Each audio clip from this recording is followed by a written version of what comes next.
Masyarakat Kadazan Dusun ialah etnik pribumi terbesar yang tinggal di negeri Sabah, yaitu salah sebuah negeri di Kepulauan Borneo. Kaum Murut merupakan antara suku kaum terbesar di Sabah, selepas suku kaum Kadazan Dusun.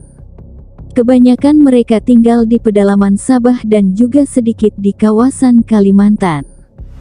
Pada zaman dahulu, kaum Murut tinggal di dalam rumah panjang yang dibina di lereng sungai dan boleh memuatkan sehingga 20 buah keluarga dalam satu masa.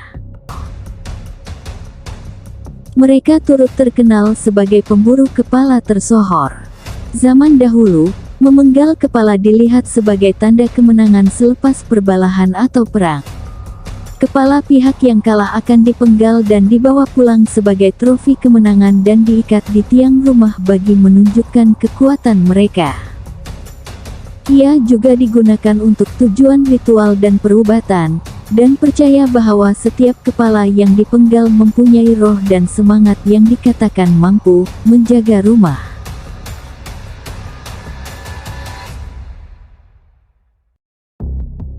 Ontoros Antanom dilahirkan di kawasan Masinpunon, Sungai Salarom, pada tahun 1885. Ontoros Antanom adalah anak keturunan suku Murut Tagol dari golongan bermartabat mengikut adat istiadat kaum Murut. Beliau dibesarkan di zaman persengketaan kaum dan ancaman pemburu kepala kaum Dayak dari kawasan perbatasan. Dipercayai, Ontoros Antanom juga berketurunan pemburu kepala yang terbilang. Didikan yang diterimanya ialah mengenal kehidupan hutan dan bermain senjata. Jiwanya dibentuk agar menjadi seorang kalawon atau pahlawan dan semangat sedia berkorban telah disemai dalam hidupnya supaya bertanggung jawab melindungi keluarga dan kaum. Ontoros Antanom berbadan tegap, berambut panjang, lengkap berpakaian tradisi, bercawat dengan tombak di tangan dan pailang terselit di pinggang, kelihatan gagah dan mengerunkan. Sikapnya tegas dan tenang dalam menghadapi bahaya. Ontoros Antanom merupakan seorang yang berpegang pada janji dan mengotakkan kata-kata. Beliau seorang anak Murut yang dibanggakan oleh keluarganya. Ontoros Antanom dikagumi bukan saja karena kehebatannya menggerakkan pemberontakan menentang British, tetapi lebih kepada kewibawaannya menyatupadukan kaumnya yang ketika itu sedang dilanda sengketa dan perpecahan. British sendiri mengakui keistimewaan Antanom yang mampu mendamaikan dan menyatupadukan suku-suku Murut yang saling bermusuhan itu.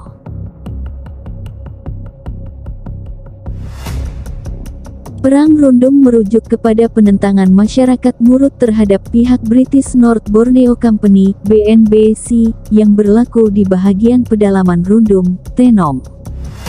Perang Rundung 1915 telah memperlihatkan penyatuan masyarakat Murut yang sebelum itu terkenal dengan sejarah permusuhan antara suku kaum.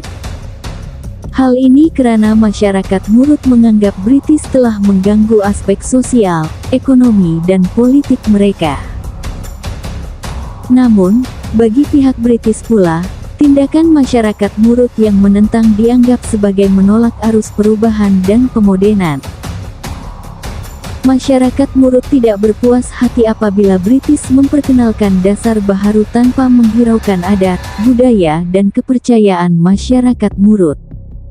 Bagi masyarakat Murut, tindakan itu mengganggu keamanan mereka dan roh nenek moyang mereka. Antara dasar yang diperkenalkan adalah kerahan tenaga, cukai minuman keras dan cukai ke atas pembukaan tanah baru. Dasar itu bertentangan dengan norma sosial masyarakat Murut. Pertama, minuman keras seperti tapai dan bahar adalah penting dalam setiap majelis yang diadakan oleh masyarakat Murut. Kedua, Dasar Ordinan Ladang 1913 menghadkan pembukaan tanah baru dan melarang masyarakat Murut menebang hutan untuk tanaman, kecuali mereka membayar 50 sen dolar untuk 1 ekar tanah yang digunakan.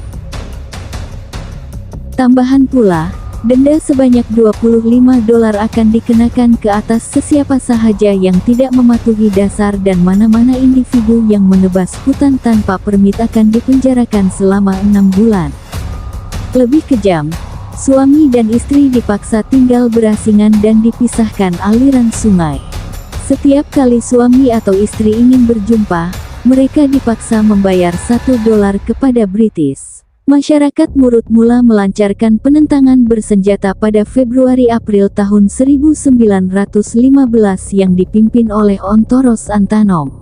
Anggaran seramai 1.000 orang Murut dari suku kaum Murut Tagol telah bersatu dan menyertai peperangan menentang pihak British.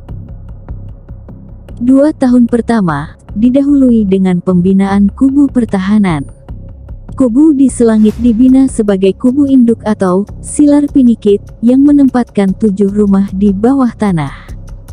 Ontoros Antanom dan pengikutnya memulakan serangan pertama pada Februari tahun 1915 dengan menyerang pangkalan British di Pensiangan. Antanom dan pasukannya sekali lagi menyerang British di stesen Pangkalan Rundum. British nyata gagal menyekat serangan berkenaan menyebabkan segala kepentingan mereka di kawasan itu musnah. Pada tanggal 9 April tahun 1915, British telah menuju ke kubu Antanom di Silangit dengan tujuan untuk menamatkan penentangan Murut. British terus menggempur tetapi kubu pahlawan itu tetap tidak dapat ditawan. British juga gagal mengesan kedudukan pintu masuk kubu Antanom. Tertekan karena masih belum dapat mengalahkan kumpulan pahlawan Murut itu, akhirnya British dikatakan memasang helah dan taktik kotor. Mereka memperdaya pahlawan Murut dengan alasan mahu berdamai dan gencatan senjata akan dilakukan. British meminta proses perdamaian itu dilakukan di Rundum yang terletak kira-kira 6 hari perjalanan dari Silangit.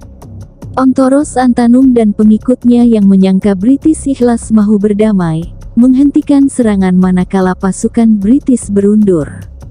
Ontoros Antanom dan pasukannya kemudian bergerak menuju ke Rundum untuk berunding mengenai perdamaian seperti dijanjikan British.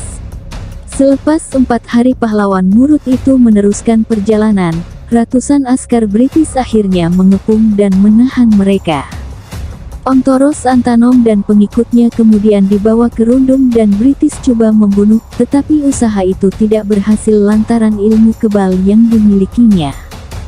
British kemudian mengancam untuk membunuh semua pengikutnya menyebabkan Ontoros Antanom akhirnya terpaksa memberitahu yang rahasia kekuatan dan kekebalannya terletak pada tali pengikat tangan dan kakinya. Selepas mengetahui rahasia itu, British mula mencederakan Ontoros Antanom dan akhirnya kepala pahlawan itu dipancung dengan kejam. British kemudian menangkap pengikut Ontoros Antanom dan 8 daripada pengikut kanannya dihukum buang daerah ke Kudat, manakala tahanan lain dikerah menjadi buruh paksa untuk memasang kawat telegraf dari Kimanis ke Keningau. Kematian Ontoros Antanom bagaimanapun tidak menamatkan kebencian kaum Murut terhadap penjajah. Bagi menunjukkan protes terhadap British, kebanyakan mereka berpindah ke pedalaman Kalimantan, kawasan yang jauh daripada gangguan bangsa asing itu. Kini, monumen Ontoros Antanom telah dibina untuk menghormati pengorbanan dan perjuangan pahlawan Murut itu terhadap sejarah Rundum.